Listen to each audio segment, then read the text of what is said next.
Manifesting with Shawny. Yeah, manifesting with Shawny. It's a grand rising today. Today is Monday.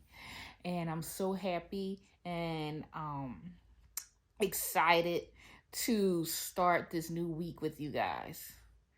So, if you ain't been living under a rock, then you would have seen that Who the F Did I Marry pop off this weekend. I guess everybody finished watching it. It was a long watch. Let me bring you guys up to speed. So, Who the F Did I Marry is a it's like a diary of a woman that's on camera. Basically, she gives all the parts and breaks it down, her relationship with the gentleman Legion, and she breaks it down. She goes through, before she met him, she went through how she met him, how it started, and how it's going right now. Well, it ain't, but you know that. So I watched the whole thing. It wasn't a read. It was a watch. It was 6 hours. The first video I watched was the first chapters 1 through 30, and then I watched 30 through 50 on a different one.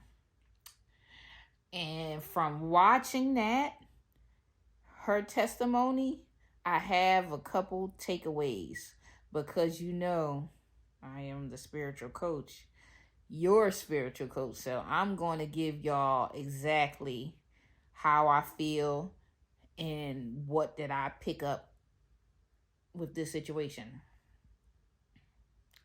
So first and foremost, I want to thank Risa Tisa. I want to thank her because she did not have to tell her business. You know, I'm the truth teller, so I put it straight like that. She did not have to tell her business. She did not have to share, with everyone, her, insecurities, her, because you could clearly see all that in there.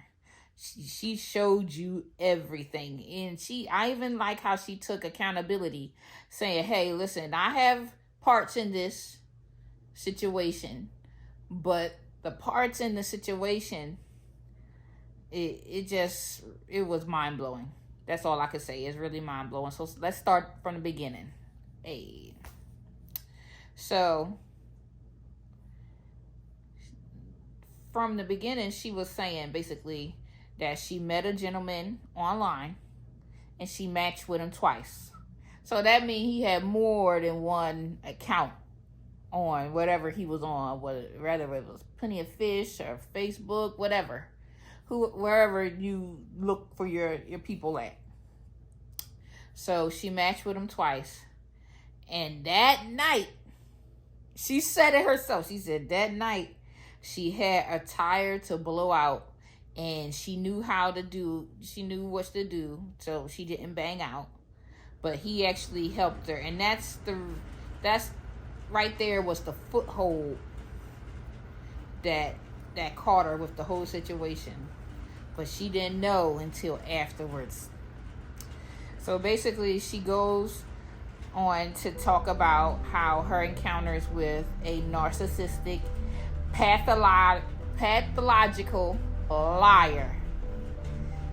Oh man, I've dealt with people that was like a pathological liar. I've dealt with that before, and not in a relationship, but in like friendships, family, different. It comes up.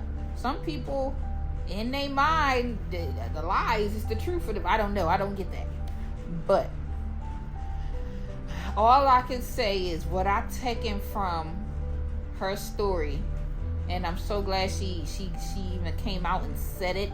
She came out and expressed it. She was very, very detailed on her encounter And I'm so glad she was, because when you telling the truth, it's nothing, you don't have to hide anything. When you telling the truth, and other people will corroborate your story. So after I watched the few episodes, all the episodes at that, after I watched the episodes, what I did was I went ahead and I heard that the ex-wife had dropped the video. It was another ex-wife that dropped the video, and her son. So what Risa Tisa was saying was totally accurate, and I felt it, and not because I'm a human lie detector, so I felt like she was telling the truth. While watching it, I did feel that she ignored her actual intuition. And that is, I feel like from her story, I feel like that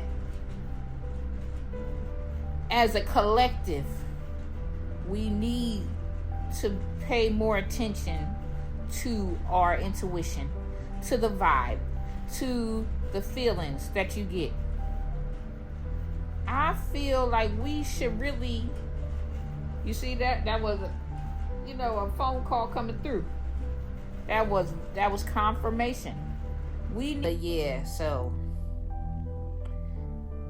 seemed like to me that if your intuition, if you don't ignore your intuition, then you'll be able to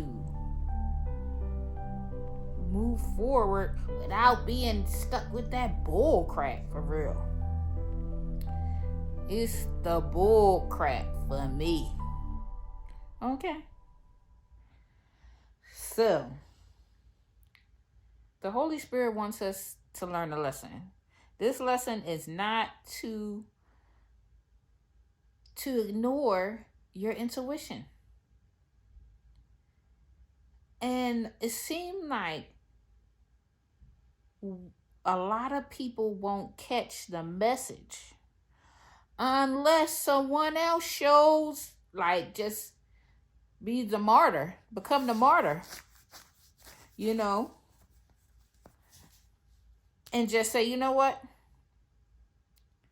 Yeah, I've done this in my past.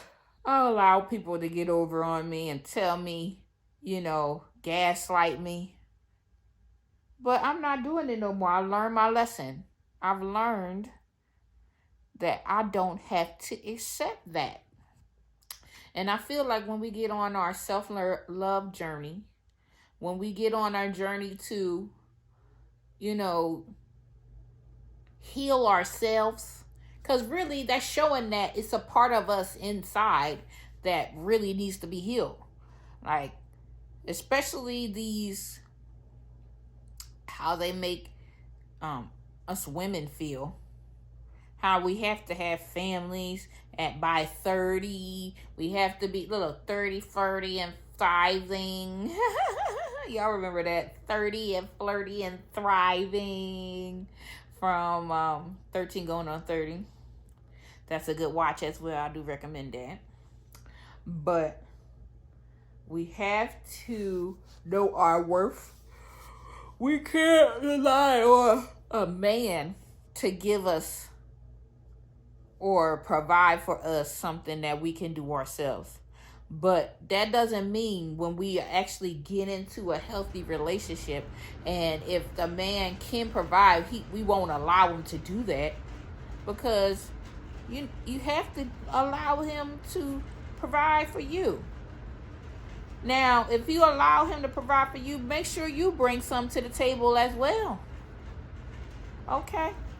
But a lot of the times, it's us women that's doing better, seriously, than the men. So, that's that. But let it be a guide. Don't ignore your own intuition. Don't ignore it. Almost lean into it. You know if something don't sound right or something feels a little bit off. That's your intuition. That's your vibe. That's your gut. And don't ignore it. Well, this was fun. Like I said, this is Manifesting with Shawny, and I am Shawny, and I'm just here to tell you, hold on to your intuition. Lean into it. Don't ignore it.